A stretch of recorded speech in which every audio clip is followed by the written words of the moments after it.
his like the left pec area was tight. I don't think anybody thinks it's anything more than that. But he wasn't letting it go, and you start to worry a little bit. So when I'm out there, finally, he kind of said, "Yeah, it's tight." So we got him out.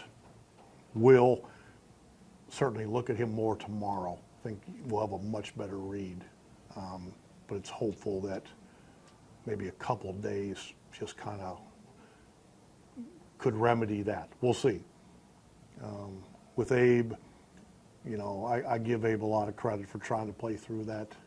We'll get him an MRI tomorrow just to see exactly what's going on, but we're going to have to shut him down for a little bit, so it's kind of inevitable that he's going to go on the DL. Carlton didn't say anything to you guys before you went out there? Well, it wasn't hurting him before he went out there. Oh, okay. So this was just happened in that inning or sometime during? Yeah. Okay. Yeah.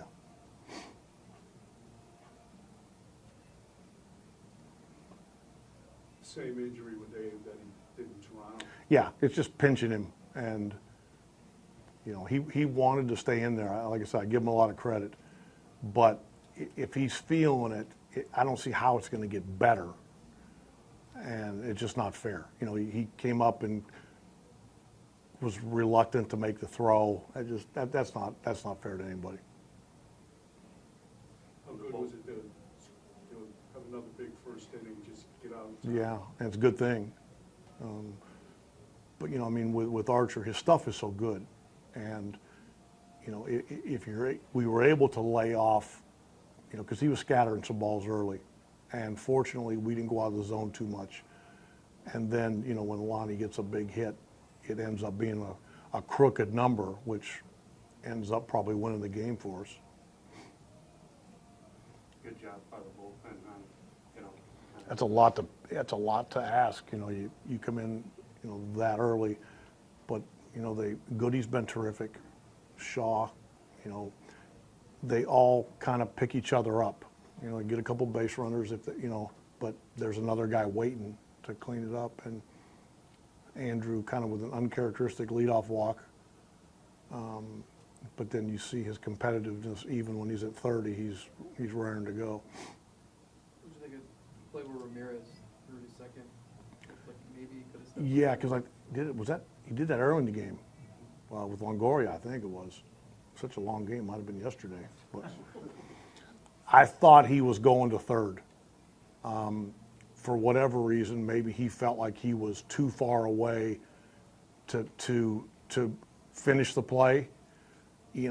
I'm sure if he had to do it over again, he'd just take the couple steps and go to first. I thought Kip did a good job of leaving the bag, getting the out, because that ball could have gone into right field. Just think of the job Goody did too. It's a tough situation to come in, but to be able to get out of that inning. He's been doing a very good job. He continues to gain trust. When we first brought him up, faced some right-handers. Now he's starting to face both. His confidence is, I'm guessing, at an all-time high. It should be, because he's throwing the ball really well. Nobody goes through a stretch like Miller without giving up at least one run. Is that inevitable as well? Pretty sure. He's, he doesn't just go out for one inning. He goes out for multiple innings. It's we'll take him. I know Cody gave up a home run. We'll take both of them any day of the week and take our chances. Frankie's ended up being huge that solo.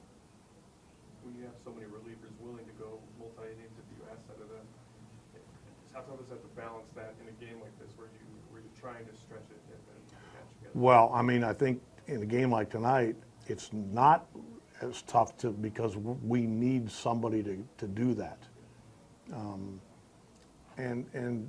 You guys have been around me long enough. If it doesn't reach with our main guys, I would rather that happen than try to wait till later in the game just to use those guys and give up the lead. I mean, we had a lead. We wanted to keep it. Like I said, if we ran out and if a Terrell or Zach pitched the ninth, I'd rather do that.